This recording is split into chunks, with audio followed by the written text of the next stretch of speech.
فأغرقناه ومن معه جميعا وقلنا من بعده لبني إسرائيل اسكنوا الأرض فإذا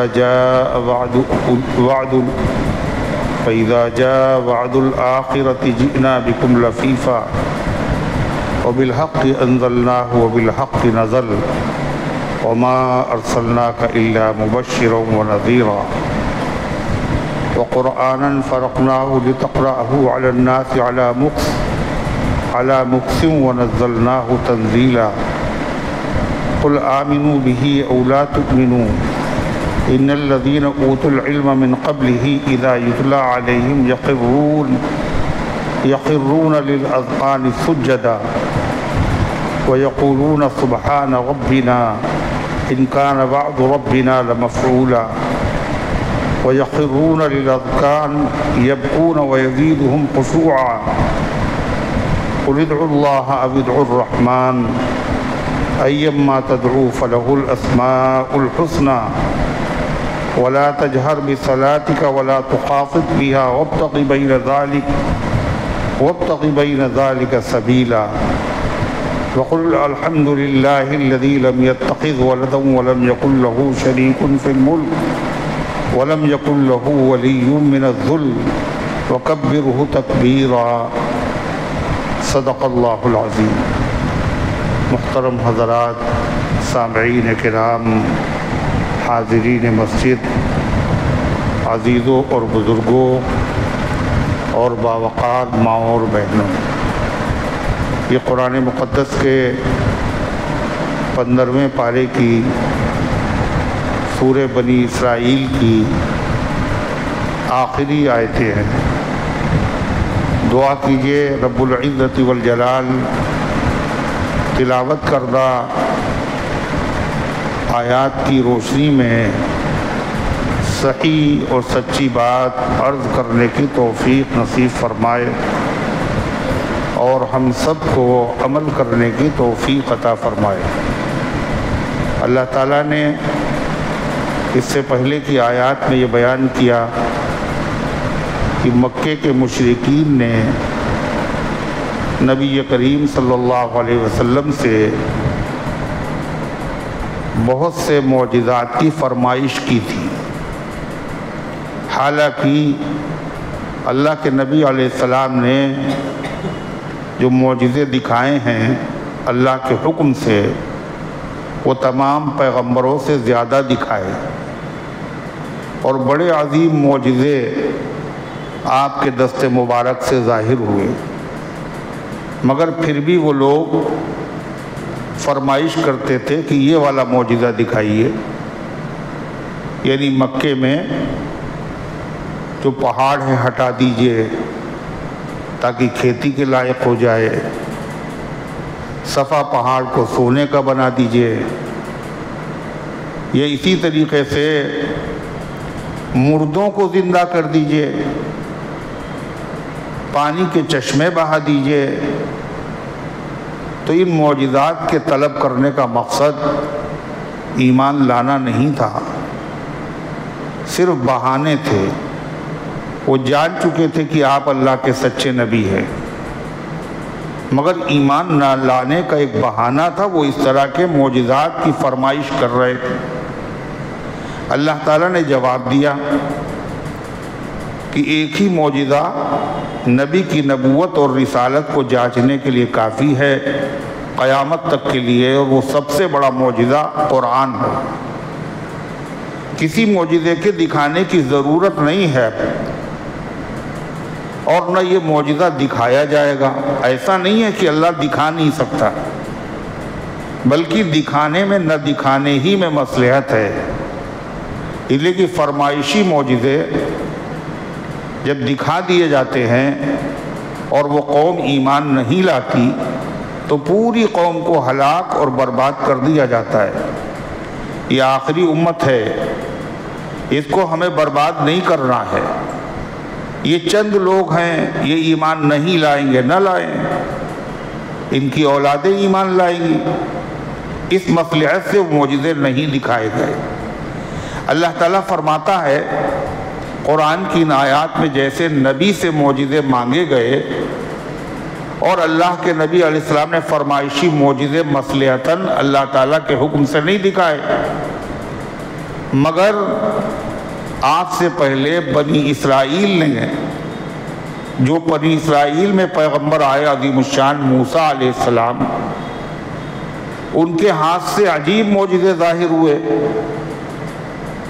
مگر ان کی قوم نے جاننے کے باوجود مانا نہیں۔ وہ معجزے کتنے تھے؟ 9 معجزے، جو ان کو ڈرانے کے لیے، دھمکانے کے لیے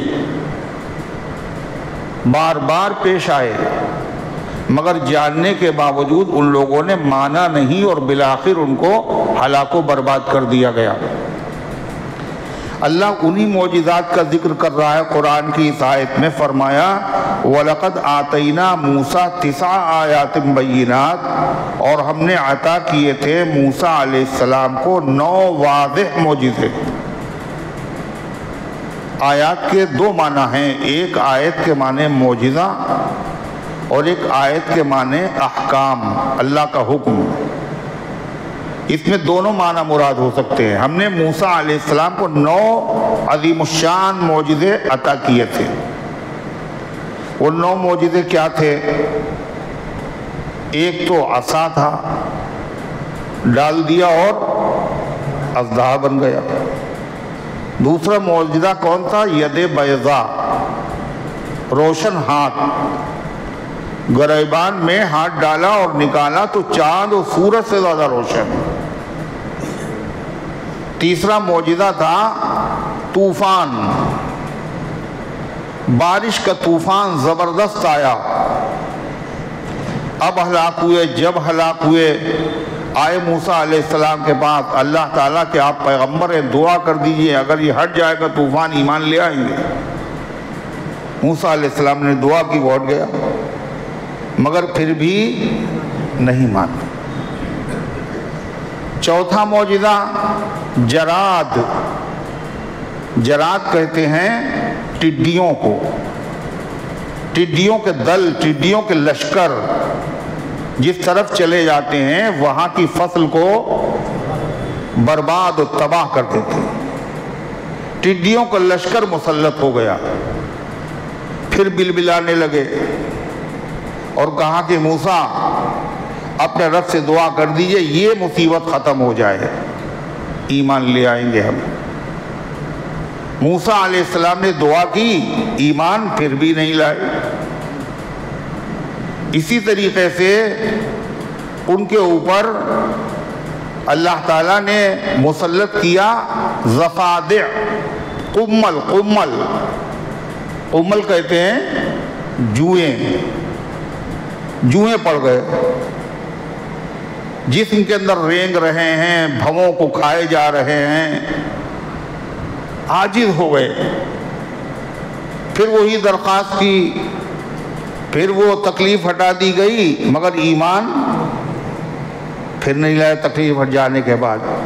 وَأَرْسَلْنَا عَلَيْهِمُ الطُّوفَانَ وَالْجَرَادَ وَالْقُمَّلَ وَالضَّفَادِعَ، پھر ان کے اوپر جو اللہ تعالیٰ کی طرف سے معجزہ اور جو نشانی ظاہر کی گئی ڈرانے کے لیے، وہ ضفادع، ضفادع ضفدع کی جمع ہے، ضفدع کہتے ہیں مینڈک کو، مینڈک کا عذاب۔ سو رہے اتنے مینڈک کی کروٹ بدلنا مشکل، کھانے میں مینڈک، پانی میں مینڈک، برتنوں میں مینڈک۔ جب یہ عذاب ہو اللہ کی طرف سے، ظاہر ہے اس سے بچنا کتنا مشکل ہوگا۔ پریشان ہو گئے، پھر وہی درخواست کی، موسیٰ علیہ السلام سے ایمان کا وعدہ کیا، اور اس کے بعد جب یہ مصیبت دور ہوئی، وہی رفتار بے ڈھنگی جو پہلے تھی وہ اب بھی ہے، ایمان پھر بھی نہیں لائے۔ یہ اللہ مکے کے مشرکین کو سنا رہا ہے، جیسے وہ سب بار بار مانتے تھے، سمجھتے تھے یہ اللہ کا عذاب ہے، درخواست کرتے تھے، وعدہ کرتے تھے، وہ ہٹ جاتا تھا اور پھر بھی ایمان نہیں لاتے تھے۔ یہی حال تمہارا بھی ہے۔ اسی طریقے سے اور جو معجزہ آیا، اور وہ کیا تھا جو آیت اور نشانی معجزہ تھا؟ دم کہتے ہیں خون کو، ہر چیز میں خون، کھانے میں خون، پانی میں خون، دیگچی میں خون، بالٹی میں خون، ٹنکی میں خون، ہر چیز خون، نہ کھا سکتے اور نہ پی سکتے۔ اور عجیب حال تھا، جو بنی اسرائیل تھے، موسیٰ علیہ السلام کے قوم کے لوگ مومن، ان کے وہاں خون نہیں۔ جو اسرائیلی تھے، اسرائیلی نہیں، جو قبطی تھے، فرعون کی قوم کے لوگ، ان کے وہاں یہ مصیبتیں تھیں۔ سمجھ سکتے تھے اگر یہ عام مصیبت ہوتی تو سب کے وہاں ہوتی، پڑوسی کے وہاں صاف پانی، ہمارے وہاں خون، پڑوسی کے وہاں ایک میڈک نہیں، ہمارے وہاں میڈکوں کو انبار۔ یہ ہمارے لیے تنبیہ ہے اللہ کی طرف۔ جانتے تھے، مانگتے تھے پڑوسی سے پانی، اب اس کے وہاں صاف پانی ہے، مگر ان کے ہاتھ میں جیسے ہی آیا خون بن گیا۔ کیسے عبرت انگیز نشانیاں تھیں۔ اسی طریقے سے دریا پھٹا لاٹھی مارنے سے، کسی کی نجات کا ذریعہ بنا اور کسی کے ڈوبنے کا ذریعہ بنا۔ تو یہ ساری 9 نشانیاں تھیں۔ اللہ اس سے اگر مراد دیا جائے معجزے، تو یہ 9 معجزے تھے جو تنبیہ کے لیے، ڈرانے کے لیے موسیٰ علیہ السلام کے ذریعے سے ظاہر ہوئے، مگر وہ نہیں مانے۔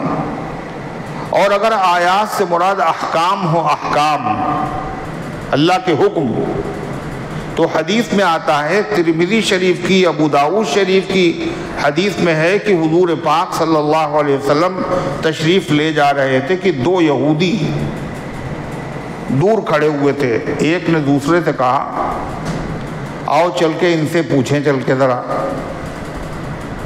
مسلمان یہ نبی ہیں، ذرا ان سے پوچھیں چل کر کے۔ دوسرے نے کہا، ان کو نبی نہ کہو، اگر نبی کہو گے تو ان کی آنکھیں 4 ہو جائیں گی، یعنی یہ خوش ہو جائیں گے کہ یہ لوگ بھی مجھے نبی مانتے ہیں۔ بالآخر وہ آئے آپ کے پاس دونوں، اور کہنے لگے وہ 30 آیات 9 وہ احکام کون کون سے ہیں؟ تو آپ صلی اللہ علیہ وسلم نے فرمایا، ایک تو یہ اللہ کا حکم ہے کہ شرک نہ کرو، دوسرا حکم ہے چوری نہ کرو، تیسرا حکم ہے زنا نہ کرو، چوتھا حکم ہے کسی کو قتل، ناحق قتل نہ کرو، پانچواں حکم یہ ہے کسی بے گناہ پر تہمت نہ لگاؤ، چھٹا حکم یہ ہے کہ جادو نہ کرو، ساتواں حکم یہ ہے کہ سود نہ کھاؤ، آٹھواں حکم یہ ہے کہ کسی آدمی کی مخبری کر کے بادشاہ کے وہاں اسے قتل نہ کرواؤ۔ اسی طریقے سے 9واں حکم یہ ہے کسی پر جھوٹا الزام نہ لگاؤ، بلکہ 9واں حکم یہ ہے کہ جہاد کے میدان سے مت بھاگو۔ آپ نے فرمایا یہ 9 چیزیں تو سب کے لیے ہیں۔ سب کے لیے مطلب خالی بنی اسرائیل کے لیے نہیں، ہر نبی کی امت کے لیے یہ 9 چیزیں کیا ہیں؟ حرام ہیں۔ پھر آپ نے فرمایا اور ایک چیز خاص تم یہودیوں کے لیے ہے، 10ویں چیز، وہ کیا ہے؟ سنیچر کے دن میں اللہ کے حکم کی خلاف ورزی نہ کرو۔ یہودیوں کے لیے حکم تھا سنیچر کے دن میں مچھلی کا شکار نہ کرو، یہ ہے حکم۔ اور توریت کے بالکل شروع میں یہ حکم لکھے ہوئے ہیں، بالکل شروع میں۔ جیسے ہی آپ نے یہ بتائے تو وہ دونوں لوگ یہودی آپ کے ہاتھ پیر چومنے لگے، ہاتھ پیر چومنے لگے کہ واقعی آپ سچے نبی ہیں، میرے سوالوں کا آپ نے جواب دے دیا۔ آپ نے فرمایا جب اتنی عقیدت ہے تو کلمہ کیوں نہیں پڑھ لیتے؟ نبی کیوں نہیں مان لیتے؟ تو انہوں نے جواب میں کہا اصل میں بات یہ ہے کہ ہمارے ایک پیغمبر تھے حضرت داؤد علیہ السلام، انہوں نے دعا مانگی تھی کہ اے اللہ جو نبی بھیجیے گا میری اولاد میں بھیجیے گا، اور آپ داؤد علیہ السلام کی اولاد میں ہے نہیں، لہذا آپ پر ہم ایمان نہیں لا سکتے، مجبوری ہے ہماری۔ اگر ہم ایمان آپ پر لے آئے تو دوسرے یہودی ہمیں مار ڈالیں گے، قتل کر دیں گے، حالانکہ یہ بات جو انہوں نے کہی وہ 100% جھوٹ تھی۔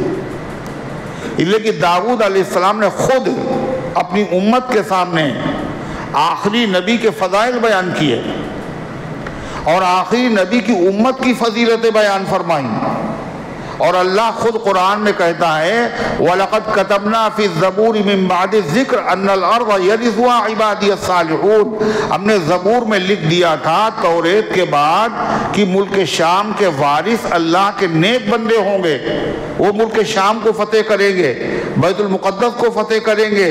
اور وہ اللہ کے نیک بندے کون تھے؟ حضور پاک صلی اللہ علیہ وسلم کے امتی تھے، صحابہ کرام تھے، حضرت فاروق اعظم تھے، ان کا لشکر تھا، بغیر لڑے ہوئے چابیاں انہی کو دی گئی تھی۔ تو یہ جھوٹی بات تھی، نہ ماننے کا بہانہ تھا۔ تو آیات سے مراد 9 احکام ہیں، یا آیات سے مراد وہ 9 معجزات ہیں۔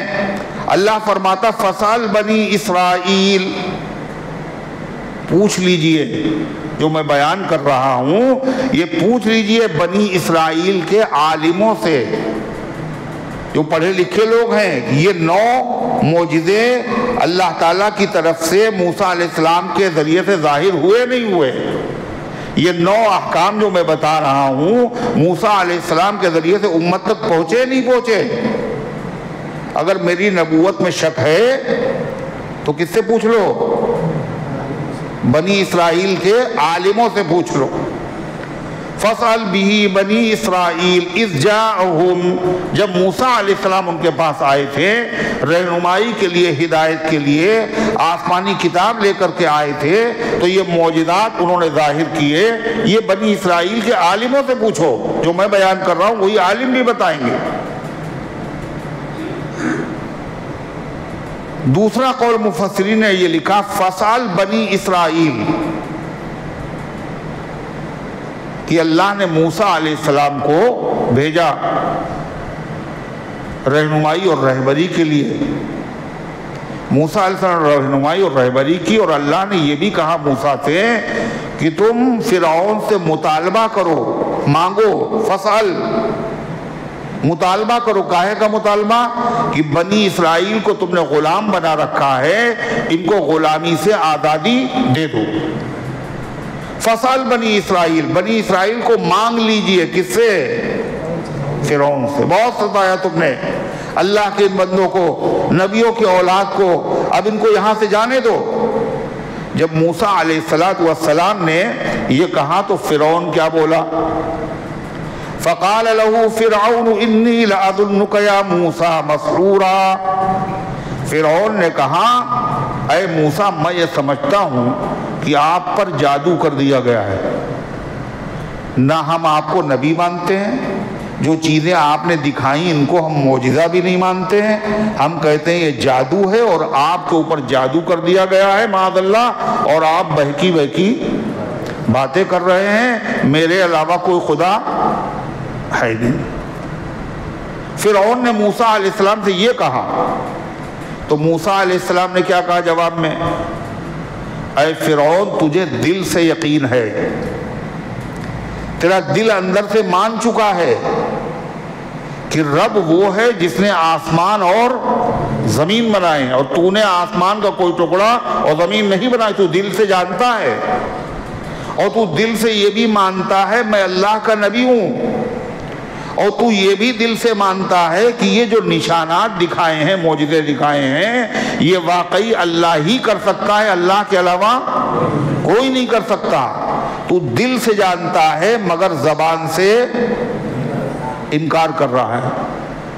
موسیٰ علیہ السلام نے کہا لقد علمت، تو واقعی جانتا ہے، ما انزل ہؤلاء الا رب السماوات والارض، کہ نہیں اتاری ہیں یہ نشانیاں مگر اس نے جو آسمان و زمین کا مالک ہے، بصائر، آنکھیں کھولنے کے لیے، سمجھانے کے لیے اللہ ہی نے نازل کی ہیں، تجھے پتا ہے، مگر پھر بھی تو مان نہیں رہا ہے۔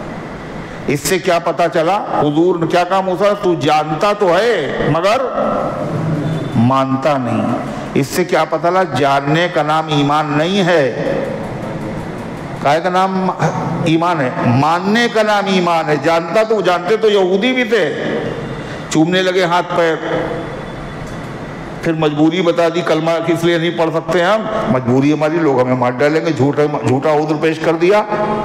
ایسے ابو جہل ہو یا ابو لہب ہو، عتبہ ہو یا شیبہ ہو، یہ سب اللہ کے نبی کو جانتے تھے مگر نبی مانتے نہیں تھے۔ ابو جہل نے اقرار کیا، وہ سچے آدمی، کبھی انہوں نے جھوٹ ہی نہیں بولا، قرآن اللہ کا کلام ہے، مگر ہم مانیں گے نہیں، یہ میرے ناک کا مسئلہ ہے، ہم چھوٹے ہو جائیں گے، ہم امتی ہوں گے اور وہ آقا ہوں گے۔ نہیں مانا اس نے۔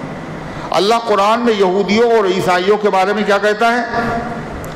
یعرفون الذین آتیناہم الکتاب یعرفونہ کما یعرفون ابناءہم، جن کو ہم نے کتابیں دی ہیں وہ ہمارے آخری نبی کا نبی ہونا ایسے پہچانتے ہیں جیسے باپ اپنے بیٹے کو پہچانتا ہے۔ باپ کو بیٹے کے پہچاننے میں غلطی دھوکہ نہیں ہوتا، ہمارا ہی بیٹا ہے۔ ایسے جو توریت اور انجیل والے ہیں، جو علامتیں اس میں لکھی ہوئی ہیں، ان نشانیوں کو دیکھ کر اللہ کے نبی کو پہچاننے میں ان کو دھوکہ نہیں ہوا ہے، پہچان چکے یہی ہے نبی، اور اقرار بھی کیا۔ حضرت صفیہ رضی اللہ عنہ کے والد حوی ابن اخطب بہت بڑے عالم تھے یہودیوں کے، حوی ابن اخطب، اور ان کے چچا بھی عالم تھے بہت بڑے، ان کا نام تھا یاسر ابن اخطب۔ حضرت صفیہ رضی اللہ عنہ فرماتی ہیں جب اللہ کے نبی صلی اللہ علیہ وسلم مدینہ تشریف لائے تو میرے والد اور میرے چچا دونوں گئے دیکھنے کے لیے، دیکھیں یہ وہی ہیں جن کا ہماری کتابوں میں ذکر ہے۔ کہاں گئے؟ کیا دیکھنے گئے؟ اللہ کے نبی آئے ہیں، یہ وہی والے ہیں جو ہماری کتاب میں جن کی علامتیں ہیں۔ تو گئے تو بڑے خوشی خوشی تھے، مگر آئے بڑے بوجھل قدموں کے ساتھ، چہرہ بدلا ہوا، بجھا ہوا، اور کہاں میری طرف متوجہ نہیں ہو گئے، اور دونوں ایک کمرے میں بیٹھ گئے، چچا و باپ۔ اور میرے چچا نے پوچھا میرے باپ سے، کیا یہ وہی پیغمبر ہیں؟ کہا اللہ کی قسم، ای واللہ، خدا کی قسم یہ وہی پیغمبر ہے جن کا ذکر ہماری کتابوں میں ہے۔ تو کہا پھر کیا ارادہ ہے؟ کہلے ارادہ العداوہ الی یوم القیامہ، قیامت تک ان سے دشمنی رکھنا ہے، ان کو ماننا نہیں۔ کیا پتا وہ جانتے تھے مگر مانتے نہیں تھے۔ تو جاننے کا نام ایمان نہیں ہے، کائے کا نام ایمان ہے؟ ماننے کا نام ہے۔ فرعون بھی جانتا تھا، موسیٰ علیہ السلام کہے لقد علمتا، تجھے پتا ہے۔ اور خود قرآن میں اللہ نے کہا وَجَحْدُوا بِهَا وَاسْتَيْقَنَتْهَا أَنفُسُهُمْ، انہوں نے زبان سے انکار کیا ہے مگر ان کے دل اندر سے یقین کیے ہوئے ہیں کہ موسیٰ علیہ السلام اللہ کے سچے پیغمبر ہیں، یہ سچے معجزے ہیں اور واقعی اللہ ہی رب العالمین ہے۔ پھر موسیٰ علیہ السلام سے اس نے کیا کہا تھا؟ میں سمجھتا ہوں تمہارے اوپر جادو ہو گیا ہے۔ موسیٰ علیہ السلام نے جواب دیا میں یہ سمجھتا ہوں کہ تم برباد ہونے والے ہو، میں سمجھتا ہوں تمہاری بربادی کے دن آ گئے۔ فرعون نے جو کہا میں سمجھتا ہوں یہ تو جھوٹ تھا، لیکن وہ جانتا تھا سچے نبی ہیں۔ مگر موسیٰ علیہ السلام جو بات کہی ہے بالکل سچی تھی، اس کی نشانی بھی موجود تھی، اس لیے کہ تم حق کو جاننے کے بعد نہیں مان رہے ہو، یہ علامت اس بات کی ہے کہ اللہ کے قہر کا اور غضب کا تم شکار ہونے والے ہو۔ کیا کہا موسیٰ علیہ السلام نے؟ فرمایا وَإِنِّي لَأَظُنُّكَ يَا فِرْعَوْنُ مَسْبُورًا، اور میں جانتا ہوں، میں یہ سمجھتا ہوں اے فرعون تو ہلاک اور برباد ہونے والا ہے، تیری تباہی اور بربادی کے دن بالکل قریب آ۔ وہی ہوا۔ تو فرعون نے کیا کیا کہ موسیٰ علیہ السلام کا اثر بڑھتا جا رہا ہے اور لگتا ہے بنی اسرائیل زور پکڑ جائیں گے اور ہماری حکومت چلی جائے گی، اس لیے اس نے بنی اسرائیل پر سختی کرنا شروع کر دی اور پروگرام بنایا کہ بنی اسرائیل کو مصر سے جلا وطن کر دیا جائے یا ان کو قتل کر کے فنا کر دیا جائے۔ قرآن سے سنیے اللہ کیا کہتا ہے، فَأَرَادَ أَن يَسْتَفِزَّهُم مِّنَ الْأَرْضِ، تو فرعون نے ارادہ کیا کہ ان لوگوں کو بے چین کر دے سرزمین مصر سے، اتنا بے چین کرے، اتنا پریشان کرے کہ وہ مصر چھوڑنے پر مجبور ہو جائیں یا مار مار کر کے ان کا خاتمہ کر دے۔ اللہ کہتا اس نے تو کیا کیا، موسیٰ اور موسیٰ کے ساتھیوں کو مصر سے شہر بدر کرنے کا ارادہ کیا، مگر ہم نے کیا کیا، فرعون اور فرعونیوں ہی کو مصر سے ہمیشہ کے لیے بھگا دیا۔ کیسے؟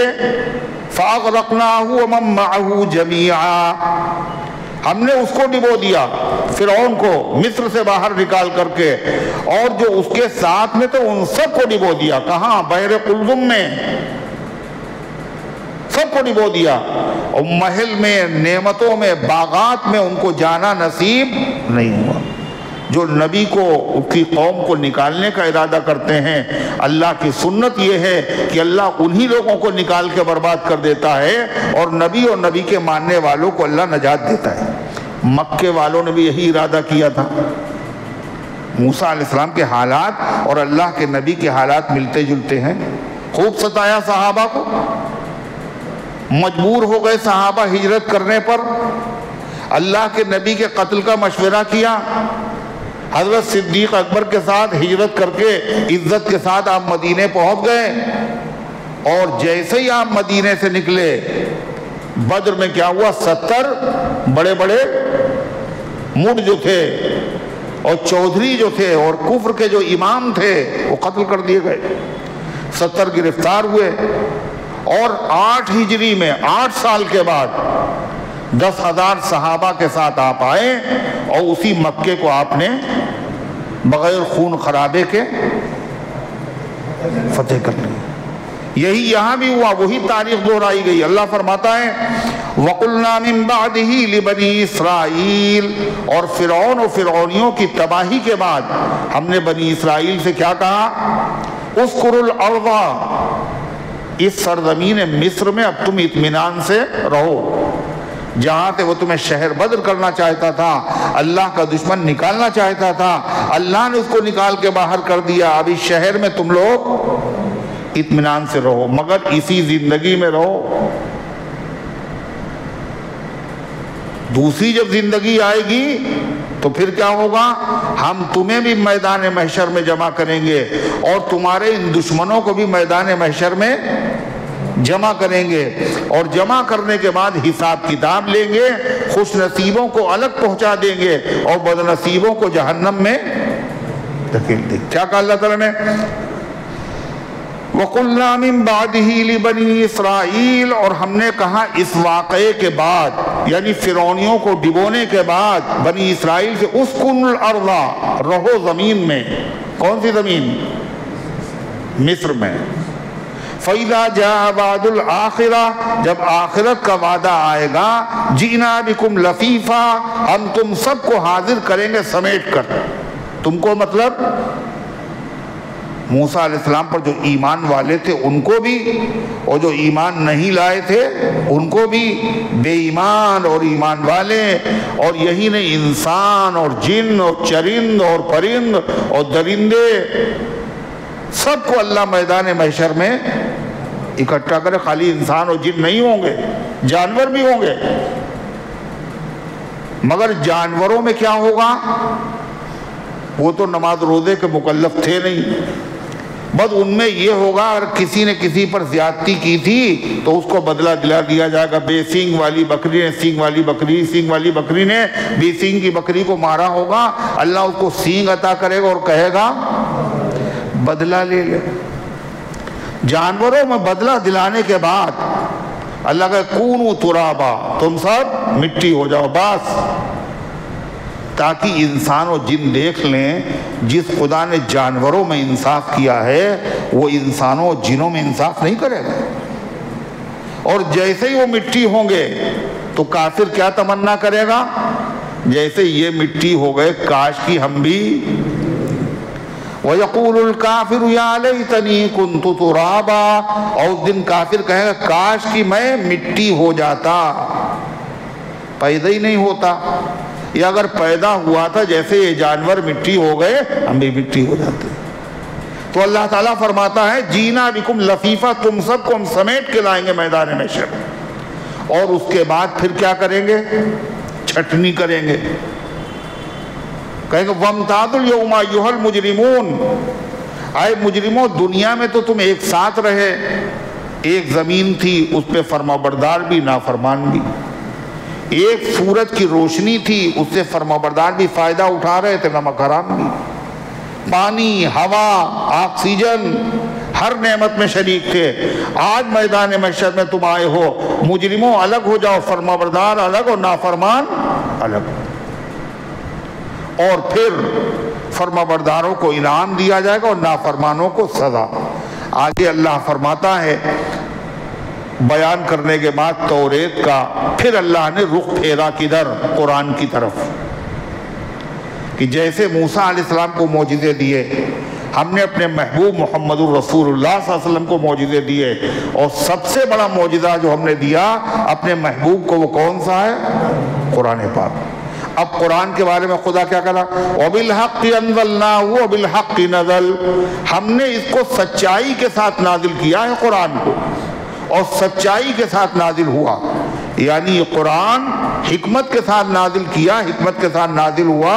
قرآن میں ہزاروں حکمتیں، سچائیاں ہی سچائیاں، علم ہی علم ہے. جس طرح ہم نے چاہا ویسے ہی قرآن اترا. یا مطلب یہ ہے ہم نے سچائی کے ساتھ اتارا. جب ہم نے اتارا تو اس میں کوئی گڑبڑی کسی کی طرف سے نہیں ہوئی، اور جب یہ اترا زمین پر پہنچا جب بھی اس میں گڑبڑی نہیں ہوئی، اور قیامت تک اس میں گڑبڑی نہیں ہوگی. اس کی حفاظت کا ہم نے وعدہ کیا. ہم نے اس کو سچائی کے ساتھ نازل کیا ہے، حکمت کے ساتھ نازل کیا ہے، اور یہ حکمت کے ساتھ اترا ہے. جب قرآن کو لے کے کون آتا تھا؟ کون تھا فرشتہ؟ جبریل. جبریل کے بارے میں خدا نے کیا کہا معلوم؟ یہاں تو اتنا کہا جیسے حفاظت سے نازل کیا وہی حفاظت سے اترا. وہاں کیا کہا؟ جس فرشتے کو لانے کے لیے ہم نے مقرر کیا ہے بڑا طاقتور ہے وہ فرشتہ، بڑا ذو مرۃ فاستویٰ. مرہ کہتے ہیں طاقتور، بڑا طاقتور ہے وہ فرشتہ. کتنا طاقتور ہے وہ؟ 7 بستیوں کو جس نے اپنے ایک پر پہ اٹھا لیا اور آسمان کے قریب کیا اور پٹک دیا. اتنا طاقتور ہے وہ فرشتہ. جو پیغام کی طاقتور کیوں ہے؟ تاکہ کوئی اس سے بیچ میں پیغام میں دخل اندازی نہ کرے، اس سے کچھ چھینک نہ سکے. اور جب وہ دنیا میں نازل ہو گیا، جب فرشتے آتے تھے جبریل تو پھر کیا ہوتا تھا؟ آگے اور پیچھے فرشتوں کا مزید پہرا بھی ہوتا تھا، اور آسمانوں پر پہرے لگا دیے گئے تھے. کوئی جن آسمان پر جا نہیں سکتا. حفاظت کے ساتھ ہم نے اسے نازل کیا ہے اور حفاظت کے ساتھ ہی اترا ہے. وَمَا أَرْسَلْنَاكَ إِلَّا مُبَشِّرًا وَنَذِيرًا، اور اے پیغمبر ہم نے آپ کو صرف قرآن کا پیغام سنانے اور سمجھانے کے لیے بھیجا ہے. کسی کو زبردستی مسلمان بنانے کے لیے نہیں بھیجا. جو مان لے جنت کی خوشخبری سنا دینا، جو نہ مانے جہنم کی سزا سنا دینا. بس آپ کا کام ختم ہو گیا. رنجیدہ ہونے کی ضرورت نہیں ہے قرآن لوگوں نے مانا کیوں نہیں. ایک بزرگ تھے، ان کا نام تھا ابن سماک. غور سے سنیے گا، سوتے ہوئے نہیں. کیا نام تھا ان کا؟ ارے عتیق کیا نام تھا؟ ابن سماک رحمت اللہ علیہ. وہ بیمار ہو گئے تو ان کے چاہنے والوں نے سوچا کہ ان کا علاج کرائیں. تو وہاں جو سب سے بڑا معالج اور حکیم اور ڈاکٹر تھا وہ تھا عیسائی. کون تھا؟ عیسائی، اور یہ اللہ کے ولی۔ تو لوگوں نے ان کا قارورہ لیا، قارورہ کہتے ہیں مریض کا پیشاب، شیشی میں لے کے کہ حکیم کو دکھائیں گے اور دوا لے آئیں گے۔ جب اس کو لے کر چلے تو راستے میں ایک آدمی نظر آیا، بڑا خوبصورت، بہترین کپڑے پہنے ہوئے، خوشبو مہک رہی ہے۔ کہاں جا رہے ہو؟ کہا کہ فلاں نصرانی حکیم کے پاس ابن سماک کا قارورہ لے کے جا رہے ہیں، علاج کرانا ہے۔ کہنے اللہ کے ولی کا علاج اللہ کے دشمن سے کرانا چاہتے ہو؟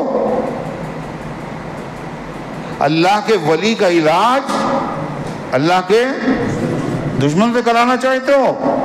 جاؤ ابن سماک سے کہہ دینا پانی لیں اور پانی پر یہ آیت پڑھیں اور دم کر کے پی لیں۔ جہاں پر درد ہے، تکلیف ہے، وہاں پر ہاتھ رکھیں اور یہ آیت پڑھ کر کے پھونکیں، اور تھوڑی دیر میں وہ آدمی غائب ہو گیا۔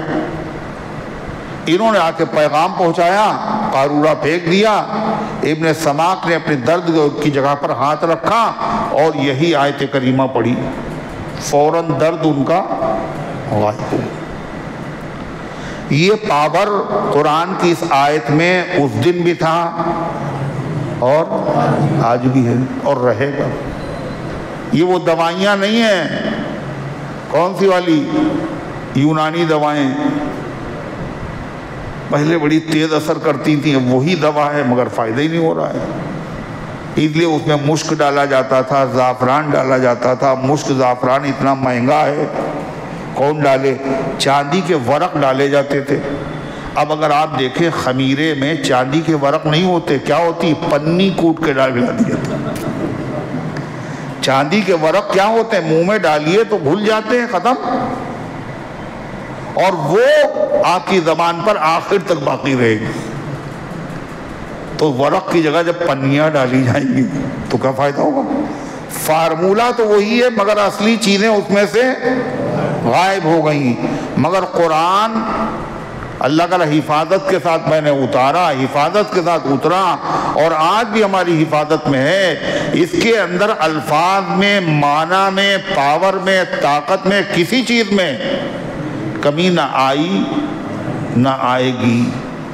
بس شرط یہ ہے کہ آدمی کیا کرے؟ اخلاص کے ساتھ، یقین کے ساتھ، پاک زبان کے ذریعے سے، پاک دماغ کے ذریعے سے پڑھ کے دم کر کے دیکھو، وہی تاثیر آج بھی ہے۔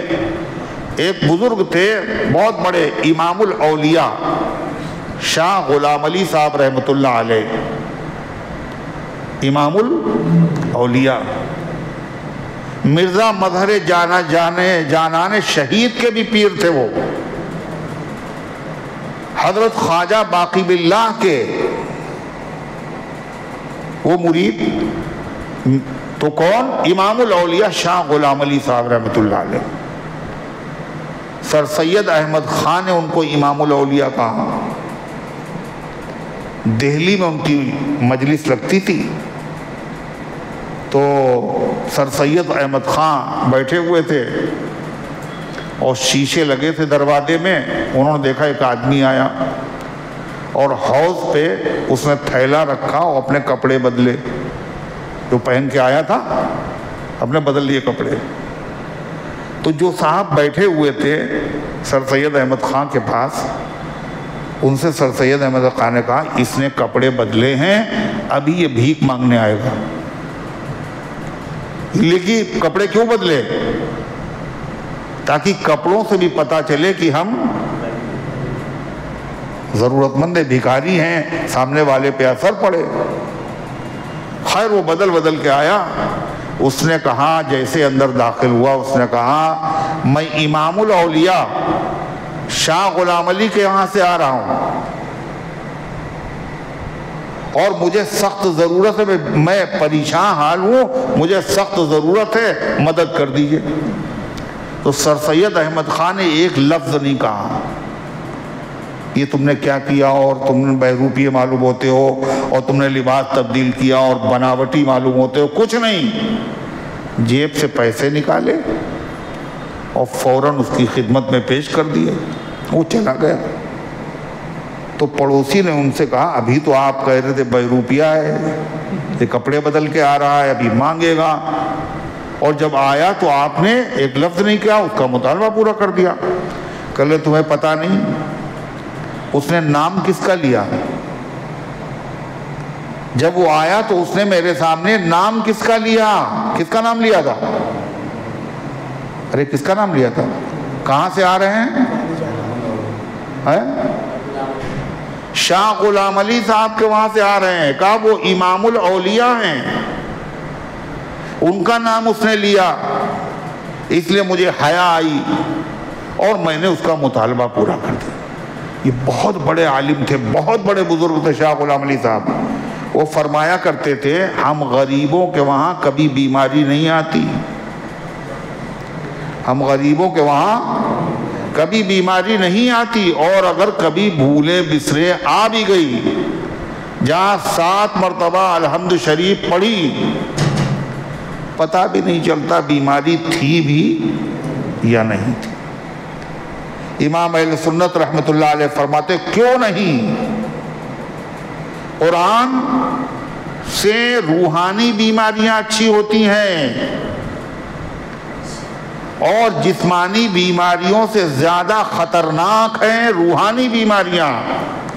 جب اس سے روحانی بیماریاں اچھی ہو جاتی ہیں تو جسمانی بیماریاں کیوں نہیں اچھی ہوں گی؟ عقیدہ ہونا چاہیے، زبان میں تاثیر ہونا چاہیے۔ تاثیر کیسے ہوگی؟ گالیاں بک رہے ہیں، زبان ناپاک، حرام کھا رہے ہیں، کیسے اثر پیدا ہوگا؟ وہی بات اولیاء اللہ کی زبان سے نکلتی تو دیکھو۔ تو غرض ہے کہ یہ وہی قرآن کی آیت ہے۔ کون سی آیت ہے؟ وَبِالْحَقِّ أَنزَلْنَاهُ وَبِالْحَقِّ نَزَلَ وَمَا أَرْسَلْنَاكَ إِلَّا مُبَشِّرًا وَنَذِيرًا۔ کس پارے میں ہے؟ کس پارے میں ہے؟ مسلم کس پارے میں ہے؟ 15ویں پارے میں۔ کون سی سورت ہے؟ سورہ بنی اسرائیل۔ کون سی آیت ہے؟ آیت نمبر 105۔ آیت نمبر 105 کیا ہے؟ وَبِالْحَقِّ أَنزَلْنَاهُ وَبِالْحَقِّ نَزَلَ وَمَا أَرْسَلْنَاكَ إِلَّا مُبَشِّرًا وَنَذِيرًا۔ اور یہ تو پھونکنے اور دم کرنے اور چھو کرنے کی آپ بتا رہے ہیں قرآن میں ہے؟ قرآن اس لیے نازل ہوا، اللہ کے نبی نے بھی بتایا ہے کیا قرآن سے شفا ہوتی ہے۔ اللہ نے خود کہا ہے قرآن میں، قرآن سے وَنُنَزِّلُ مِنَ الْقُرْآنِ مَا هُوَ شِفَاءٌ وَرَحْمَةٌ لِّلْمُؤْمِنِينَ۔ اور ہم قرآن کی وہ آیتیں نازل کرتے ہیں جن سے لوگوں کو شفا ہوتی ہے، جو رحمت ہے ایمان والوں کے لیے۔ خدا نے خود کہا۔ سورہ فاتحہ کا ایک نام سورہ شفا ہے۔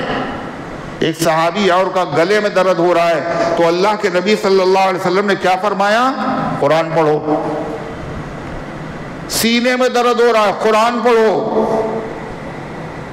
آپ نے کہا ان کا درد اچھا بھی ہو گیا، مگر پڑھنے کے لیے آپ نے کہا پڑھا کرو، مگر لوگ کیا چاہتے ہیں؟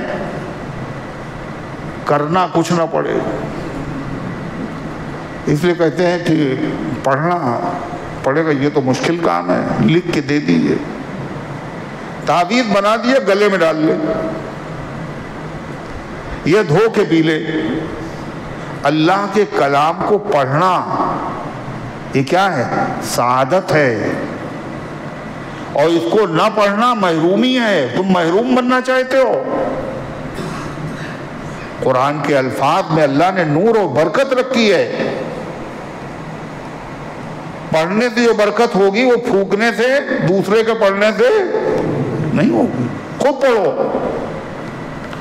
اسی لیے حضرت مولانا ابرار الحق صاحب رحمۃ اللہ علیہ تعویذ نہیں دیتے تھے، مگر یہ بھی کہتے تھے یہ شرک نہیں ہے، قرآن لکھا ہوا ہے، حدیث کے کلمے لکھے ہوئے ہیں۔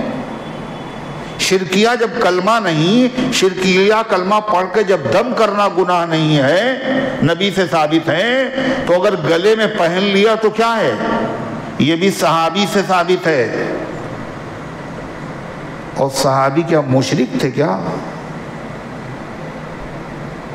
ہے جتنے یہ غیر مقلد کہتے ہیں تعویذ پہننا شرک ہے، مگر جب یہ بری طرح پھنس جاتے ہیں تو یہ بھی تعویذ پہنتے ہیں۔ ان کے ایک مولانا ہے بہت بڑے، نواب صدیق حسن خان، انہوں نے کتاب لکھی ہے باقاعدہ، کتاب التعویذات، ان کے مجدد ہیں، بہت بڑے عالم ہیں۔ ایک صاحب تھے، میری بیوی جو ہے وہ غیر مقلد ہے اور وہ مانتی نہیں ہے، مگر کہتی کسی سے کہنا نہیں اور تعویذ لا دو، کسی کو پتہ نہ چلے۔ ہم تو مخالفت کرتے ہیں۔ پتہ یہ چلا جس دن پھنسے گا تو کسی مشکل میں بے وقوف، اس دن پتہ چلے گا کہ مشکل کشا ہے کون ہے۔ مشکل میں جب پھنستے ہیں تو پھر سارا وہ عقیدہ ان کا ہرن ہو جاتا ہے۔ یہ کیسا اعتقاد؟ تو غرضے کی اللہ تعالیٰ نے فرمایا وَقُرْآنًا فَرَقْنَاهُ لِتَقْرَأَهُ عَلَى النَّاسِ عَلَى مُكْثٍ وَنَزَّلْنَاهُ تَنزِيلًا۔ قرآن کو جو اللہ نے نازل کیا تو کتنی مدت میں؟ 23 سال میں، تھوڑا تھوڑا، توریت ایک دم سے، انجیل ایک دم سے، زبور ایک دم سے، قرآن 23 سال۔ یہ بھی ایک اعتراض کیا تھا یہودیوں نے کہ اگر یہ اللہ کی کتاب ہے تو ایک دم سے کیوں نہیں نازل ہوئی؟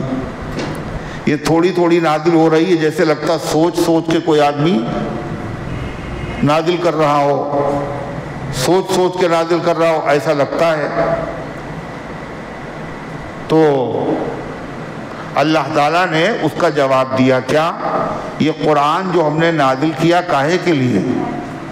ہدایت کے لیے اور آسانی کے لیے ہم نے اس کو آسان بھی بنایا، اور اس لیے ہم نے اس کو تھوڑا تھوڑا نازل کیا۔ اس میں بہت سی حکمتیں ہیں، ان میں سے ایک حکمت یہ ہے کہ تھوڑا تھوڑا سبق اگر دیا جائے تو بچوں کو یاد نہیں ہوتا نا، وہ زیادہ ایک دم سے دے دیا ہے تو یاد ہو جاتا ہے۔ بولو، تھوڑا تھوڑا یاد ہوتا ہے، تو اس لیے تھوڑا تھوڑا نہ اترا، اور تھوڑے تھوڑے کو یاد کرنا بھی آسان ہے، سمجھنا بھی آسان ہے۔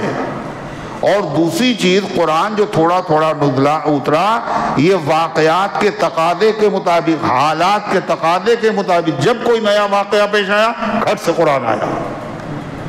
اگر واقعہ بعد میں پیش آتا اور قرآن پہلے نازل ہو جاتا تو اتنا مزہ نہیں آتا۔ ادھر سوال، ادھر فوراً جواب۔ تو اللہ تعالیٰ اسی کا ذکر فرما وَقُرْآنًا فَرَقْنَاهُ، اور قرآن کو ہم نے جدا جدا رکھا۔ آیتیں الگ الگ ہیں، ہے نا، یہ آیت پھر اس کے بعد یہ آیت پھر یہ آیت۔ قرآن کی صورتیں بھی الگ الگ ہیں، 114 صورتوں کے اوپر قرآن مشتمل ہے۔ ہم نے اس کو الگ الگ کیوں رکھا؟ لِتَقْرَأَهُ عَلَى النَّاسِ عَلَى مُكْثٍ، تاکہ آپ لوگوں کے سامنے اس کو ٹھہر ٹھہر کر پڑھیں، تھوڑا تھوڑا پڑھیں، کبھی ایک آیت، کبھی 2 آیتیں، کبھی ایک سورت، کبھی دوسری سورت۔ کاہے کے لیے؟ تاکہ وہ سمجھیں بھی، سنیں بھی، یاد بھی کریں اور قاعدے سے اس پر عمل بھی کر سکیں۔ تو ارشاد فرمایا اللہ تعالیٰ نے وَنَزَّلْنَاهُ تَنزِيلًا، اور ہم نے قرآن کو اتارا ہے اتارتے اتارتے، یعنی ایک دم سے نہیں، دھیرے دھیرے دھیرے دھیرے، ضرورت کے اعتبار سے پورے 23 سال میں اللہ تعالیٰ نے قرآن پاک کو ضرورت کے مطابق اتارا ہے۔ پھر اللہ تعالیٰ نے فرمایا قرآن کے کمال میں کوئی کمی نہیں، اے پیغمبر تسلی دے، اتنی اعلیٰ کتاب تھوڑی تھوڑی کر کے نازل کی گئی تاکہ سمجھے بھی، ایمان بھی لے آئیں۔ قرآن کے سمجھانے میں کوئی کمی نہیں، تاثیر میں کوئی کمی نہیں، پھر بھی نہیں مان رہے قرآن کو، تو اے پیغمبر رنجیدہ نہ ہوئیے گا، قرآن کو مانیں۔ یا نہ مانے، اس میں نہ آپ کا نقصان ہے نہ قرآن کی کوئی کمی ہے۔ جو مانے گا اس کا فائدہ ہوگا، جو نہیں مانے گا وہ سزا کا مستحق ہوگا۔ آپ سے نہیں پوچھا جائے گا اس نے مانا کیوں نہیں۔ اللہ فرماتا ہے قُلْ آمِنُوا بِهِ أَوْ لَا تُؤْمِنُوا، آپ کہہ دیجئے صاف صاف اس پر ایمان لاؤ یا ایمان نہ لاؤ۔ لاؤ گے تو اپنے حق میں مفید ہوگا، اور نہیں لاؤ گے تو نقصان بھی تمہارا ہوگا۔ ان الذین اوتوا العلم من قبلہ، اللہ فرماتا تم ایمان نہ لاؤ مگر جو پڑھے لکھے لوگ ہیں، جن کو اس سے پہلے ہم نے کتاب دی ہے اور واقعی انصاف والے لوگ ہیں، وہ اس کتاب کو جب سنتے ہیں تو ایمان بھی لاتے ہیں، روتے بھی ہیں ان کے، اور باقاعدہ سجدے میں فوراً گر جاتے ہیں۔ دیکھیے کیا کہا خدا نے، ان الذین اوتوا العلم من قبلہ، بے شک وہ لوگ جن کو علم دیا گیا اس سے پہلے، کس سے پہلے؟ قرآن سے پہلے۔ قرآن سے پہلے جن کو علم ملا وہ کیا ہے؟ توریت کا علم، انجیل کا علم، زبور کا علم، جن کو علم دیا گیا اس کتاب سے پہلے، اور وہ انصاف والے لوگ ہیں، واقعی عالم ہیں، ان کا حال کیا ہے؟ اذا یتلی علیہم، جب ان کے سامنے قرآن پڑھا جاتا ہے، یخرون للاذقان سجدا، تو وہ لوگ ٹھوڑیوں کے بل سجدے میں گر پڑتے ہیں۔ کس کے بل؟ ٹھوڑیوں کے بل۔ حالانکہ ٹھوڑی کہاں ہوتی ہے؟ ٹھڈی، داڑھی جہاں ہے، اور سجدہ کرتا ہے تو آدمی کیسے؟ داڑھی کے بل کرتا ہے یا چہرے کے بل؟ چہرے کے بل، مراد چہرے کے بل ہے۔ لیکن جب آدمی سجدہ کرتا ہے تو اس کا متھا اور اس کا چہرہ زمین سے زیادہ قریب ہوتا ہے یا تھوڑی زیادہ قریب ہوتی؟ بولو، تھوڑی زیادہ قریب ہوتی ہے زمین سے۔ اس لیے کیا کہا گیا؟ وہ گر پڑتے ہیں، کیسے گر پڑتے ہیں؟ ٹھوڑیوں کے بل سجدے میں۔ وَيَقُولُونَ، اور کہنے لگتے ہیں کیا؟ سبحان ربنا، پاک ہے ہمارا رب، ہمارا رب وعدہ خلافی نہیں کرتا۔ ہم نے توریت پڑھی، ہم نے انجیل پڑھی، ہم نے زبور پڑھی، ان کتابوں میں اللہ نے وعدہ کیا تھا۔ کیا وعدہ کیا تھا؟ توریت میں لکھا ہوا تھا، اے بنی اسرائیل، تمہارے بھائیوں میں یعنی اسماعیل علیہ السلام کی اولاد میں ایک میں نبی پیدا کروں گا اور اس کے منہ میں اپنا کلام ڈالوں گا۔ تو بنی اسماعیل میں اکلوتے پیغمبر کون ہیں؟ جناب محمد رسول اللہ صلی اللہ علیہ وسلم، اور آپ پر جو کلام نازل ہوا وہ کیا ہے؟ قرآن کریم۔ اللہ نے توریت میں وعدہ کیا تھا ہم ان پر کلام نازل کریں گے، آخری نبی آئیں گے۔ اللہ وعدہ خلافی کرنے سے پاک ہے، اللہ نے آخری نبی بھی بھیج دیا، اپنا کلام بھی نازل کر دیا۔ اس لیے وہ کیا کہتے ہیں؟ سبحان ربنا، ہمارا رب پاک ہے، وعدہ خلافی نہیں کرتا۔ ان کان وعد ربنا لمفعولا، بے شک ہمارے رب کا وعدہ پورا ہو کر رہتا ہے اور پورا ہو کر رہا۔ وَيَخُرُّونَ لِلْأَذْقَانِ يَبْكُونَ، اور گر پڑتے ہیں وہ ٹھوڑیوں کے بل یعنی سجدے میں، یبکون، روتے ہوئے۔ وَيَزِيدُهُمْ خُشُوعًا، اور بڑھ جاتی ہے ان کی عاجزی۔ اس میں دو باتیں ذکر کی گئی ہیں، وہ گر پڑتے ہیں سجدے میں روتے ہوئے، قرآن پڑھتے اور معلومہ قرآن پڑھتے وقت رونا مستحب ہے، اللہ کے وہاں پسندیدہ ہے۔ جو بڑے بڑے علماء ہیں جو قرآن کے معنی کو سمجھتے ہیں، جب وہ قرآن پڑھتے ہیں تو بناوٹی رونا نہیں ہوتا محرم والا، قرآن کی آیتوں سے متاثر ہو کر ان کی آواز سے پتہ چلتا ہے رو رہے۔ امام حرم کو دیکھ لیجئے آپ، وہاں نہیں گئے تو یہی سن لیجئے۔ تراویح میں، نمازوں میں بعض مرتبہ تو حال یہ ہوتا ہے وہ پڑھتے ہیں اور پڑھ ہی نہیں پا رہے، اسی آیت کو دہرا رہے، عذاب کی آیتیں، رحمت کی آیتیں۔ ایک مرتبہ حضرت فاروق اعظم رضی اللہ عنہ کے سامنے کسی نے قرآن پڑھا، کہنے ہادھی تلاوہ فائن البکا، یہ تلاوت تو ہو گئی مگر رونا کہاں گیا؟ رونا تو ہوا نہیں، رونا غیر اختیاری طور پر آئے۔ حضرت اکرمہ جب قرآن کھولتے تھے کہتے ہذا کلام ربی، یہ میرے رب کا کلام ہے، اور یہ کہتے اور بے ہوش ہو جاتے۔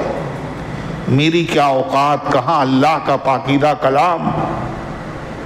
اللہ نے ہمارے نصیب کھول دیے، ہمیں قرآن کی دولت عطا فرمائی، ہمیں اس کی قرآت کا شرف عطا فرمایا۔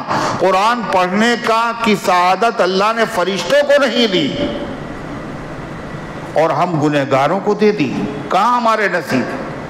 اللہ فرماتا ہے جو اہل کتاب ہیں، اہل علم ہیں، انصاف والے ہیں، تم قرآن کو مانو نہ مانو، وہ جب سنتے ہیں قرآن تو باقاعدہ سجدے میں گر پڑتے ہیں، اور قرآن کی تلاوت سے کیا ہوتا ہے، ان کا دل اور نرم ہو جاتا ہے، رقت طاری ہو جاتی ہے، اور سجدہ کرتے ہیں تو ان کی عاجزی بڑھ جاتی ہے۔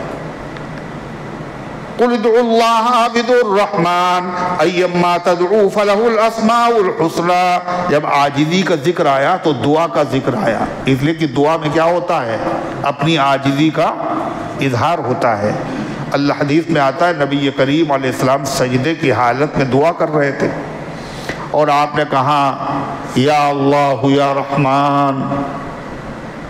تو ایک مشرک نے سنا اور کہنے لگا ہم سے کہتے ہیں معبود ایک ہے، ہم سے کہتے ہیں عبادت کے لائق ایک ہی ہے، اور نام یہ دو دو کے لے رہے ہیں، رحمان بھی کہہ رہے ہیں، اللہ بھی کہہ رہے ہیں۔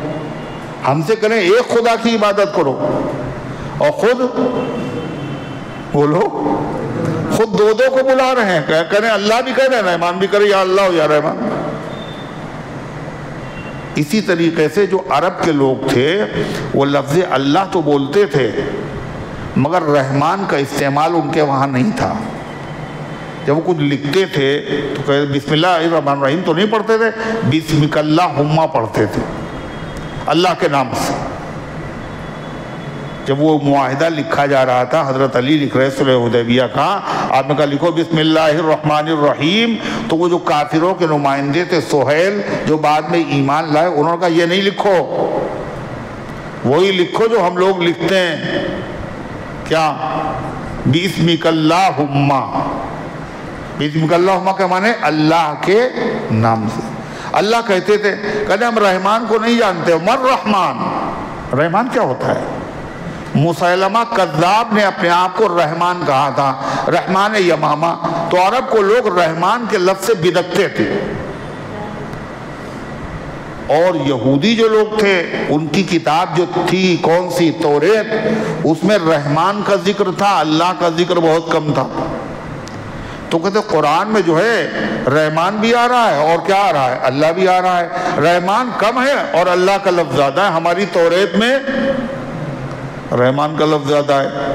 تو اللہ نے جواب دیا، مشرکوں کو بھی جواب دیا اور یہودیوں کو بھی جواب، مشرکوں کو کوئی جواب دیا، یہ جو آپ کہنے یا اللہ یا رحمان، یہ نام ہیں دو نام ہونے سے جس کا نام ہے وہ دو نہیں ہو جاتا۔ ارے نام کی زیادتی سے مسمى جس کا نام ہے اس کی تعداد میں فرق نہیں پڑتا، وہ تو ایک ہی ہے۔ نام کتنے ہیں؟ اللہ کے نام کتنے ہیں؟ 99، مگر اللہ تو ایک ہی ہے۔ حضور صلی اللہ علیہ وسلم ایک ہے مگر نام ہے 99۔ قرآن پاک کے بہت سارے نام ہیں، سورہ فاتحہ کے 25 نام ہیں، سورت تو ایک ہی ہے۔ تو اللہ تعالیٰ نے کیا فرمایا؟ قُلِ ادْعُوا اللَّهَ، ان سے کہہ دو اللہ کہہ کے پکارو، عبد الرحمن یا رحمان کہہ کر کے پکارو۔ یہ دونوں کیا ہیں؟ اللہ کے نام ہیں، یہ توحید کے خلاف نہیں ہے۔ ایما تدعو فلہ الاسماء الحسنى، اور چاہے رحمان کہو، چاہے رحیم کہو، چاہے ودود کہو، چاہے شکور کہو، چاہے رقیب کہو، چاہے حفیظ کہو، چاہے صمد کہو، صرف اللہ کے دو ہی نام نہیں ہیں۔ فرما ایما تدعو فلہ الاسماء الحسنى، اللہ کو جس نام سے پکارو کوئی فرق نہیں پڑتا ہے، اللہ کے بہت سے اچھے اچھے نام ہیں۔ اچھے اچھے کا مطلب جو دلالت کرتے ہیں اللہ کی تعظیم پر، اللہ کی توقیر پر، اللہ کے کمالات پر، اللہ کی عظمت پر۔ ہر نام سے اللہ کی عظمت ظاہر ہوتی ہے۔ صمد، یہ کیا معنی؟ صمد کے معنی کیا ہے معلوم ہے؟ بے نیاز کیا چیز ہوتی؟ میرا گھر کہاں ہے؟ کل مسجد کے سامنے. مسجد کہاں ہے؟ کل ہمارے گھر کے سامنے ہے. سمد کے معنی بے نیاز، بے نیاز معنی کل سمد. بے نیاز جس کو ضرورت نہ ہو، جو محتاج نہ ہو. سمد کے معنی جو کسی کا محتاج نہ ہو اور سب اس کے محتاج ہوں، اسے کہتے ہیں سمد. اللہ تعالیٰ کی تعریف اس سے اچھی کیا ہوگی؟ لاؤ ڈھونڈ کر کے کوئی. اللہ نے اپنا جب تعارف کرایا قرآن میں تو کیا کہا؟ قل هو اللہ احد اللہ سمد ہے، بے نیاز ہے، کسی کا محتاج نہیں ہے. اور باقی جس کو دیکھو نبی، ولی، قطب، ابدال، آسمان، زمین، عرش، فرش، ہر چیز اپنے وجود میں بنانے والے کی محتاج ہے. بنانے والا ایک ہے اور بنائی ہوئی چیزیں ساری چیزیں ہیں، سب مخلوق ہیں، اللہ خالق ہے. اگر وہ نہ بناتا تو بنتے ہی نہیں، تو سب محتاج ہوئے نہیں ہوئے؟ بننے میں محتاج، زندہ رہنے میں محتاج، چلنے پھرنے میں محتاج، ہر چیز میں محتاج ہیں. تو اللہ تعالیٰ کیا کرا؟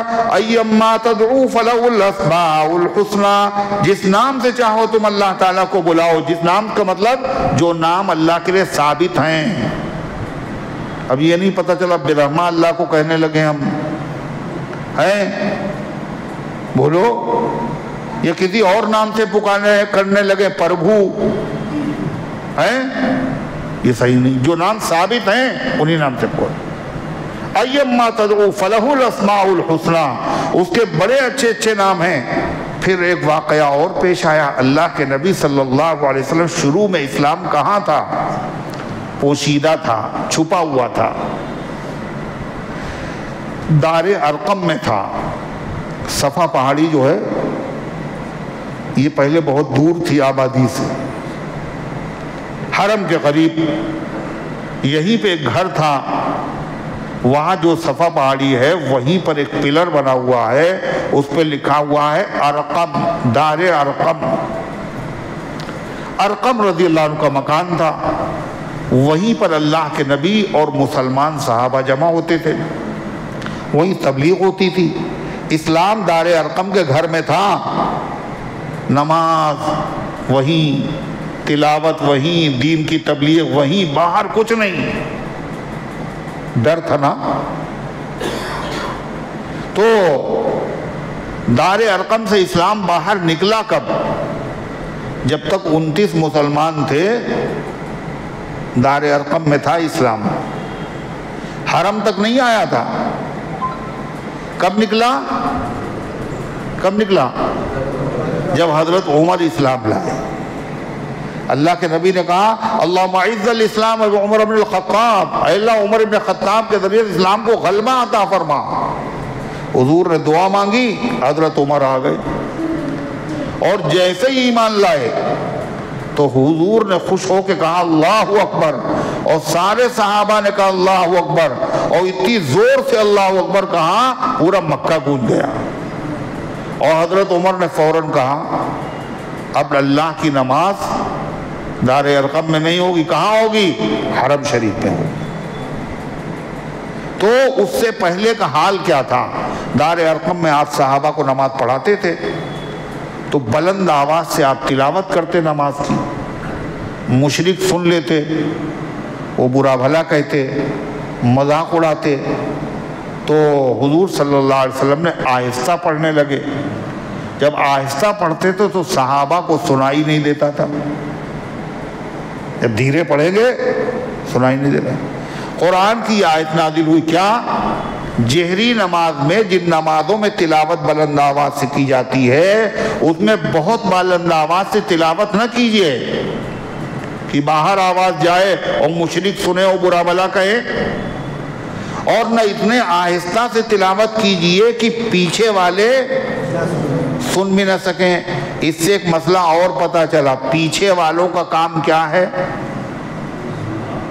پیچھے والوں کا کام کیا ہے؟ سننا ہے، پڑھنا. پڑھنا کس کا نام ہے؟ امام کا کام ہے. اور غیر مقلد کیا کہتے ہیں؟ کہتے ہیں امام بھی پڑھے ہو، امام کے ساتھ میں سورہ فاتحہ تم بھی پڑھو، تم بھی پڑھو. دیکھا آپ نے؟ یہی نہیں، حدیث میں ہے انما جعل الامام لیتم بہ، امام اس لیے بنایا گیا اس کی اقتداء کی جائے. فاذا کبر فکبروا، جب امام اللہ اکبر کہے تو اللہ اکبر کہو.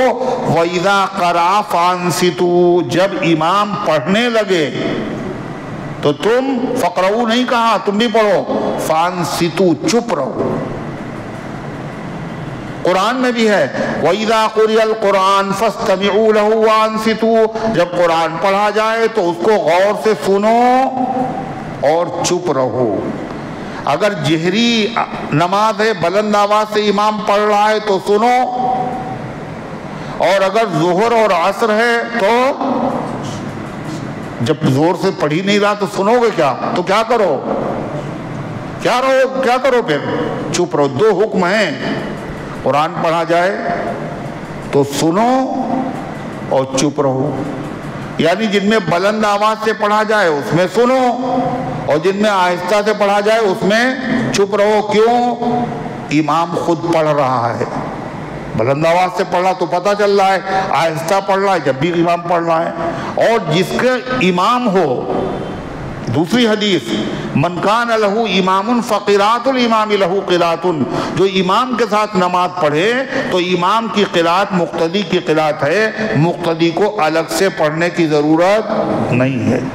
تیسری دلیل سورہ فاتحہ کیا ہے؟ دعا ہے. اور جب دعا کی جاتی ہے مجمع میں تو ہر آدمی زور زور سے دعا کرتا ہے نا. ایک آدمی دعا کراتا ہے، باقی سب آمین کہتے ہیں اور سب دعا میں شامل ہو جاتے ہیں. سورہ فاتحہ بھی کیا ہے؟ دعا ہے، لہذا آمین کہو، دعا میں شامل ہو گئے. تم نے بھی سورہ فاتحہ پڑھ لی تو غرض ہے کہ نبی کریم علیہ السلام سے اللہ نے کیا کہا؟ وَلَا تَجْهَرْ بِصَلَاتِكَ وَلَا تُخَافِتْ بِهَا وَابْتَغِ بَيْنَ ذَلِكَ سَبِيلًا، اور جہری نمازوں میں اپنی آواز کو زیادہ بلند نہ کیجئے.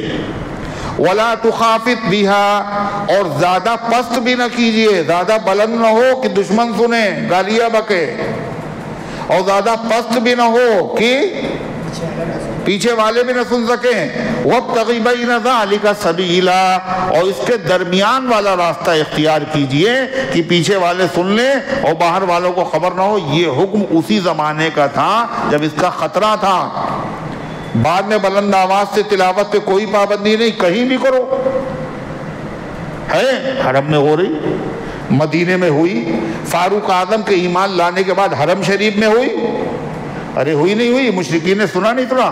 یہ بھی مطلب ہے جب مشرکوں کو آپ دین کی دعوت دیں تھوڑی آہستہ سے دیں تو بلند آواز سے دیں گے ہی. یہی مسئلہ دعا کا بھی ہے. کاہے کا؟ جو قرات کا ہے وہی دعا کا بھی ہے. نہ زیادہ چلا کے دعا کرو، نہ بالکل آہستہ دعا کرو، درمیانی راستہ اختیار کرو. اب آمین جو ہم لوگ کہتے ہیں کس میں؟ سورہ فاتحہ کے بعد تو آمین کیا ہے؟ دعا ہے. اللہ کرے چلا کے نہ کہو. اور جتنے غیر مقلد ہیں وہ سب چلا کے کہتے ہیں. مطلب ایک ہوتا ہے جہر، ایک ہوتا ہے خفا. جہر کا مطلب یہ ہے کہ پڑوسی سن لے. جہر کا مطلب آپ نے کہا آمین تو پڑوسی نے سن لیا، یہ ہو گیا جہر پہ، حدیث پہ عمل ہو گیا. اگر کرنا ہی چاہتے ہو تو ہو گیا عمل. مگر وہ اتنی زور سے کہتے ہیں پوری مسجد والے سنیں. ہے وہ نواب صدیق حسن خان صاحب رحمۃ اللہ علیہ جو تھے، غیر مقلدوں کے امام تھے، ان کی مسجد میں ایک مرتبہ ایک آدمی نے بلند آواز سے آمین کہی بہت زور سے. تو وہ سمجھا کہ حضرت بہت خوش ہوں گے کہ میں نے غیر مقلدوں والا کام کیا ہے کہ ہم نے زور سے آمین کہی. تو نماز کے بعد کہنے لگے یہ اتنی زور سے آمین کس نے کہی تھی؟ تو اس نے کہا ہم نے کل کہیں یہاں ہوں.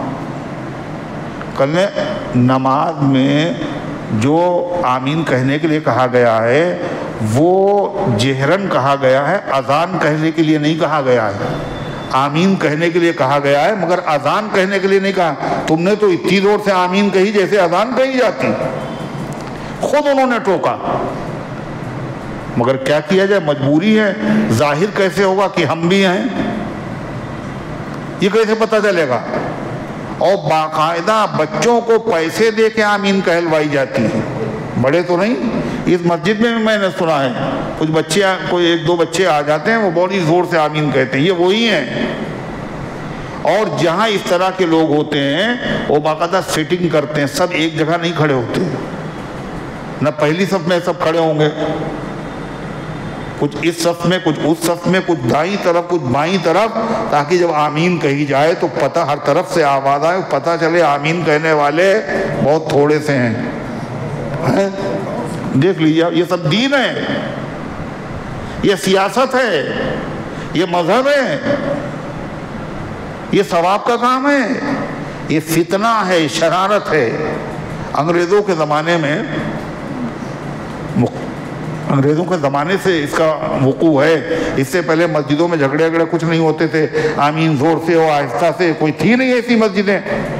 وہ مقدمہ انگریز کے پاس گیا تو بھائی انگریز نے پوچھا آپ کیا کہتے ہیں؟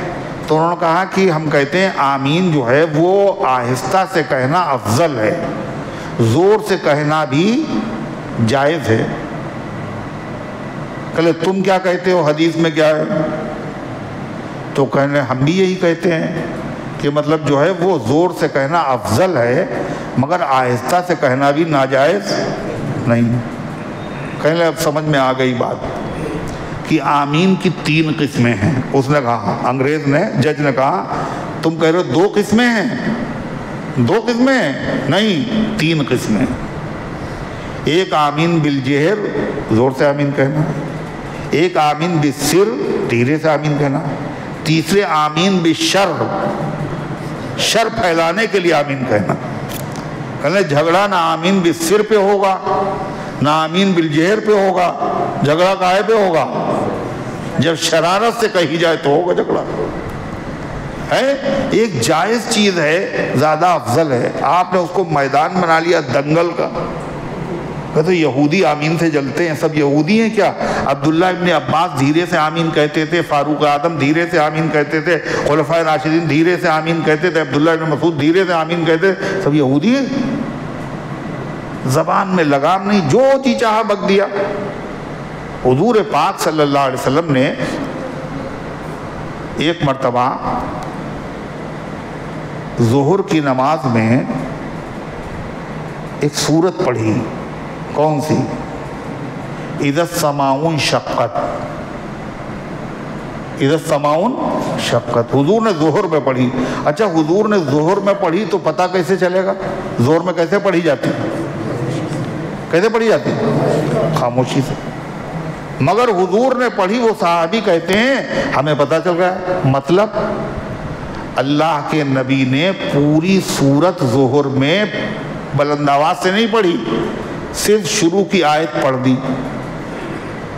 اذا السماء انشقت، اور باقی سب دھیرے سے۔ کیوں؟ زندگی میں ایک مرتبہ آپ نے ایسا کیا، یہ ہے حدیث، سنت نہیں ہے یہ۔ زیادہ تر ظہر کی نماز جو آپ نے پڑھی ہے ہمیشہ کیسے؟ دھیرے سے تلاوت۔ ایک دن آپ نے اذا السماء انشقت زور سے پڑھ دی، کاہے کے لیے؟ امت کو یہ بتانے کے لیے، تعلیم دینے کے لیے کہ ظہر کی نماز میں اس جیسی صورتیں پڑھنا چاہیے۔ کیسی؟ اذا السماء انشقت یا اس جیسی صورتیں پڑھنا چاہیے۔ حضور یہ بتانا چاہتے تھے، امت کی تعلیم کے لیے آپ نے ایسا کیا ایک مرتبہ۔ یہ حدیث ہے، یہ سنت نہیں۔ اسی طریقے سے آمین ایک مرتبہ حضور پاک علیہ السلام نے بلند آواز سے کہہ دی، کاہے کے لیے؟ یہ تعلیم دینے کے لیے، امت کو بتانے کے لیے مقتدی بھی آمین کہے سورہ فاتحہ کے بعد، اور امام بھی آمین کہے۔ حضور نے ایک بار بلند آواز سے کہہ دی، کاہے کے لیے؟ جیسے اذا السماء انشقت ایک مرتبہ پڑھی تھی، ایک آیت صرف امت کو سبق سکھانے کے لیے، ایک مرتبہ بلند آواز سے آمین کہہ دی، کاہے کے لیے؟ امت کو اطلاع کرنے کے لیے۔ یہ حدیث سنت نہیں ہے۔ سنت کیا تھا آپ کا؟ آپ ہمیشہ آہستہ سے آمین کہتے تھے، آپ ہمیشہ سے ظہر کی نماز دھیرے سے پڑھتے تھے، اس کو کہتے ہیں سنت۔ حضور نے فرمایا میری امت نجات کیسے پائے گی؟ دو چیزیں پکڑے رہے، ایک قرآن، دوسرے میری سنت۔ حدیث نہیں کہا حضور نے، اس لیے ہمارا نام کیا ہے؟ اہل سنت و جماعت ہے، اہل حدیث نام نہیں ہے۔ اور سنت و حدیث میں فرق کیا ہے؟ حدیث میں ایک عمل اللہ نے کے نبی نے زندگی میں کبھی بھی کیا وہ حدیث ہے، اور سنت وہ کام ہے جس کام کو حضور نے بار بار کیا ہو۔ اب حضور نے بار بار کون سا کام کیا اور ایک بار کون سا کام کیا، یہ امام بخاری تو بتائیں گے نہیں، امام مسلم بتائیں گے؟ بتاؤ کون بتائے گا؟ یہ صحابہ بتائیں گے۔ اسی لیے اللہ کے نبی نے فرمایا میری امت میں 73 فرقے ہوں گے، ایک جنت میں جائے گا۔ صحابہ نے پوچھا وہ کون سا؟ آپ نے فرمایا ما انا علیہ و اصحابی، جو میرے طریقے پر ہو اور میرے صحابہ کا نام حضور نے کیوں لیا؟ آپ کہہ دیتے جو میرے طریقے پر ہو۔ یہ صحابہ کا نام لے کے حضور یہ بتانا چاہتے ہیں تم نے مجھے دیکھا نہیں، تم نے میرے پیچھے نمازیں نہیں پڑھی، تم کو کیا پتا میں نے کون سا عمل 4 بار کیا ہے، کون سا عمل 1 بار کیا ہے۔ میرے صحابہ کے عمل کو دیکھنا، جو میرے صحابہ کا طریقہ ہے وہی میرا طریقہ ہے، جو ان کی نماز ہے وہ میری نماز ہے۔ اگر نبی کی سنت کو جاننا چاہتے ہو تو صحابہ کی زندگی دیکھو، صحابہ کی زندگی دیکھو، یہی نبی کی سنت ہے، یہی نبی کا طریقہ ہے۔ تو صحابہ کو ہم دیکھتے ہیں وہ آہستہ سے آمین کہتے تھے، وہ سورہ فاتحہ نہیں پڑھتے تھے امام کے پیچھے۔ وہ کہتے ہیں اس حدیث کا مطلب یہ ہے جب امام کے پیچھے ہو تو سورہ فاتحہ پڑھنے کی ضرورت نہیں۔ جابر ابن عبداللہ جو اللہ کے نبی کے صحابی ہیں، نبی سے جنہوں نے دین سیکھا ہے، وہ بتا رہے ہیں اس حدیث کا مطلب۔ تو غرضے کی کیا کہا اللہ تعالیٰ نے؟ وَلَا تَجْهَرْ بِصَلَاتِكَ وَلَا تُخَافِتْ بِهَا وَابْتَغِ بَيْنَ ذَلِكَ سَبِيلًا، اور جہری نمازوں میں بہت پکار کر آپ اپنی نماز میں نہ پڑھیے، بہت آہستہ سے بھی نہ پڑھیے، بلکہ درمیانی راستے کو اختیار کیجئے۔ نہیں آئی سمجھ میں بات؟ اس میں جہری نمازیں کون کون سی؟ جو رات میں پڑھی جاتی ہیں، اور رات کب سے شروع ہو جاتی ہے؟ سورج کے مغرب، عشاء، فجر۔ اس میں تہجد کی نماز بھی شامل ہے، وہ بھی بلند آواز سے پڑھی جا سکتی، رات کی نماز ہے نا۔ اللہ کے نبی گزرے، صدیق اکبر نماز پڑھ رہے تہجد کی، تو دھیرے دھیرے قرات کر رہے تھے۔ پھر حضرت عمر کے پاس سے گزرے، وہ بلند آواز سے تلاوت کر رہے تھے تہجد میں۔ صبح دونوں سے پوچھا ہاں بھائی تم بہت دھیرے دھیرے پڑھ رہے تھے؟ حضرت صدیق اکبر نے کہا ہم اللہ کو سنا رہے تھے، اور اللہ کو سنانے کے لیے آواز بلند کرنے کی ضرورت نہیں۔ آپ نے کہا بہت اچھا۔ پھر حضرت عمر سے پوچھا تم؟ کہنے اوقظ الوسنان واطرد بہ الشیطان، بلند آواز سے اس لیے پڑھ رہا تھا تاکہ سوتے ہوئے لوگ جاگ جائیں، وہ بھی تہجد پڑھیں، اور شیطان کو بھگا رہا تھا۔ ہم کہا بہت اچھا۔ پھر آپ نے فرمایا ابو بکر صدیق سے تھوڑی سی اپنی آواز بلند کر لو۔ عمر سے کہا تھوڑی سی اپنی آواز کم کر لو۔ معلوم یہ ہوا تہجد کی نماز میں بھی کیا ہے؟ اعتدال ہونا چاہیے، نہ بہت بلند ہو نہ بہت، اور جہاں کہیں لوگ سو رہے ہوں وہاں کیا ہے؟ وہاں بالکل بلند آواز سے نہ پڑھے۔ اس لیے تہجد کی نماز میں اس نے کہا ہو بھائی مجھے اٹھا دینا تب تو ٹھیک ہے، ورنہ حضور صلی اللہ علیہ وسلم نماز پڑھتے تھے تو حضرت عائشہ صدیقہ رضی اللہ عنہ کی آنکھ نہ کھلے، آپ کیا کرتے تھے؟ دھیرے سے اٹھے، دھیرے سے چادر اٹھائی، دھیرے سے چپل پہنی، دھیرے سے دروازہ کھولا تاکہ عائشہ صدیقہ کی آنکھ نہ کھل جائے۔ پتہ چلا تہجد کیا پڑھ رہے ہیں، پورے محلے کو جگا رہے ہیں، سب کو خبر ہو جائے۔ لگتا ہے حاجی صاحب تہجد اس وقت پڑھ رہے ہیں، کہلے پانی نہیں گرم کیا تم نے؟ تمہیں نہیں معلوم آج تہجد چھوٹ جائے گی؟ وہاں چلاتے ہوئے، ہنگامہ کرتے ہوئے، اس سے کیا فائدہ بھائی؟ آپ کو اور آپ کا خدا ہو، کسی کو پتہ ہی نہیں چلے۔ تو تو اللہ تعالیٰ نے فرمایا پھر اس کے بعد قرآن پاک کی یہ سورت شروع ہی تھی کہے سے سبحان الذی اسرا، اللہ کی ذات پاک ہے، ختم بھی ہو رہی اللہ کی حمد و ثنا پر۔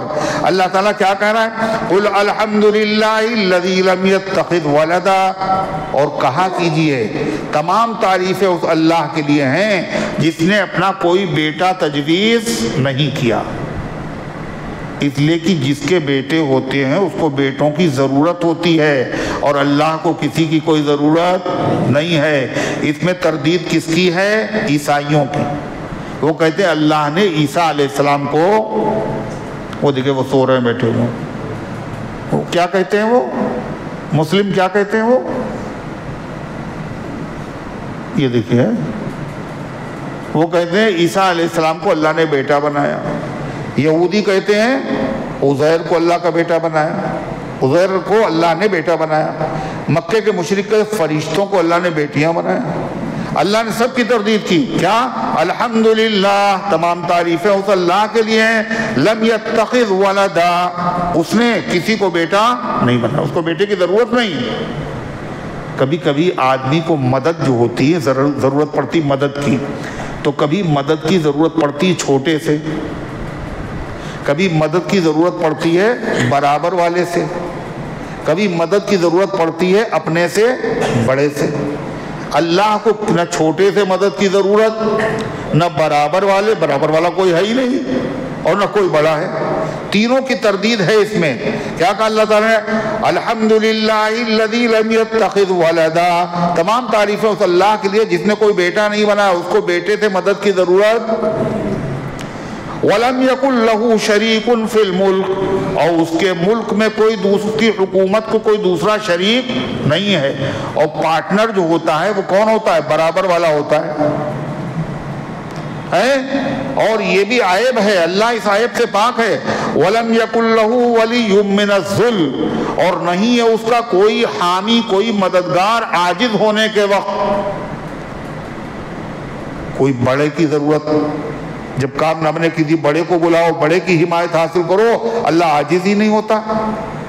عجز سے وہ پاک ہیں، نہ چھوٹے کی مدد کی ضرورت، نہ برابر والے کی ضرورت، اور نہ بڑے کی ضرورت ہے۔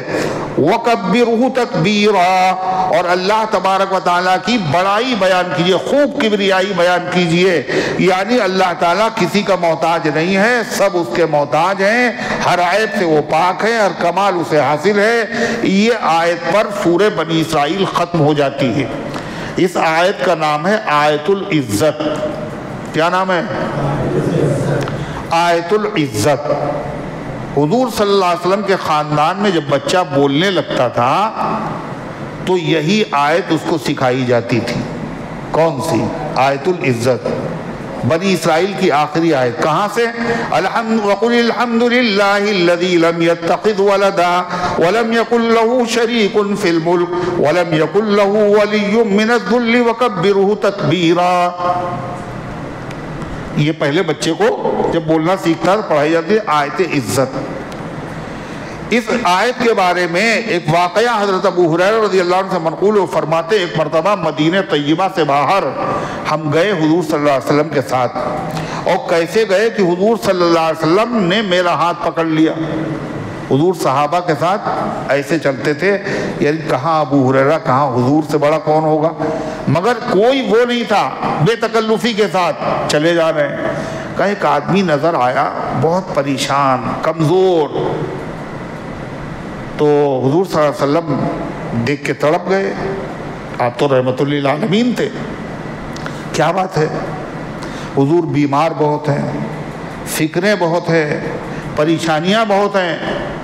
آپ نے فرمایا ہم تمہیں ایک وظیفہ بتاتے ہیں، اگر تم اس کو پڑھو گے سارے غم غلط ہو جائے، پریشانیاں دور ہو جائیں گی، تم یہ پڑھا کرو۔ پھر آپ نے کیا سکھایا؟ توکلت علی الحی الذی لا یموت، توکلت علی الحی الذی لا یموت۔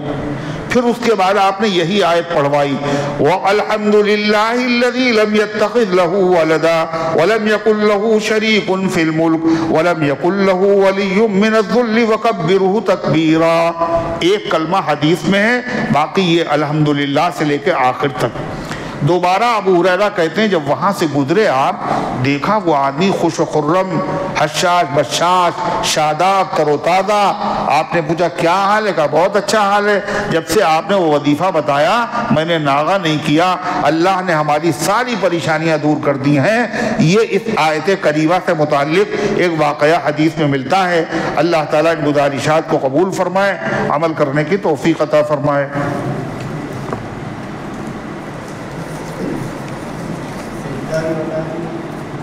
ہاں سجدے کی آیت پڑھی ہے بھائی، اس لیے فوراً دعا کے بعد سجدہ کر لیا جائے۔ ام تمیم بیمار ہیں، اللہ شفا عطا فرمائے۔ نفید بھائی کے لڑکے کی اور ادیبہ کی طبیعت کا اللہ شفا عطا فرمائے۔ محمد اسرار کی روزی کے لیے اور جتنے بھی لوگ ہیں ان سب کے اللہ تعالیٰ روزی میں کشادگی پیدا فرمائے۔ اور حاجی جمیل صاحب ہمارے خالو تھے، ان کا انتقال ہو گیا، دعا فرمائے اللہ تعالیٰ ان کی مغفرت فرمائے اور پسماندگان کو صبر جمیل کی توفیق عطا فرمائے۔ اللہم صلی علی سیدنا وعلی آل سیدنا کما تحب و ترضى عدد ما تحب و ترضى۔ اللہم انت السلام و منک السلام تبارک یا ذا الجلال والاکرام۔ اے اللہ ہم سب کی حاضری کو اپنی رحمت سے قبول فرما، ایمان کامل عطا فرما، اعمال صالحہ کی توفیق عطا فرما، اپنے دین کی خدمت کے لیے ہم سب کو قبول فرما، اس درس قرآن کو قبول فرما۔ اے اللہ اس کی برکت سے عقائد، اعمال، اخلاق، معاشرے کی اصلاح فرما، اس کو ہم سب کی نجات اور مغفرت کا ذریعہ بنا، اس کی برکت سے بیماروں کو شفا عطا فرما، حاجت مندوں کی حاجتوں کو پورا فرما، جو دعاؤں کے طالب جن کا حق ہے، جو امید رکھتے ہیں، اے اللہ ان سب کے نیک مقاصد میں کامیابی نصیب فرما۔ فلسطین کے مظلوم مسلمانوں کی مدد فرما، اے اللہ جہاں کہیں تیرے بندے پریشان غیب سے ان کی مدد فرما۔ اے اللہ حاجی جمیل صاحب کی مغفرت فرما اور امت کے تمام مرحومین کی مغفرت فرما، پسماندگان کو صبر جمیل کی توفیق عطا فرما، شعیب کی والدہ کو شفا عطا فرما، مہجبین صاحبہ کو شفا عطا فرما، اور اے اللہ جو بھی بیمار ہے ان سب کو شفا عطا فرما، جو دنیا سے جا چکے ان سب کی مغفرت فرما، ہم سب کو اسلام پر زندہ رکھ، ایمان پر موت دے، ایمان والوں کے ساتھ حشر فرما، آمین یا رب العالمین۔ وصلی اللہ علی النبی الکریم۔ سجدہ کر لیجئے بھائی۔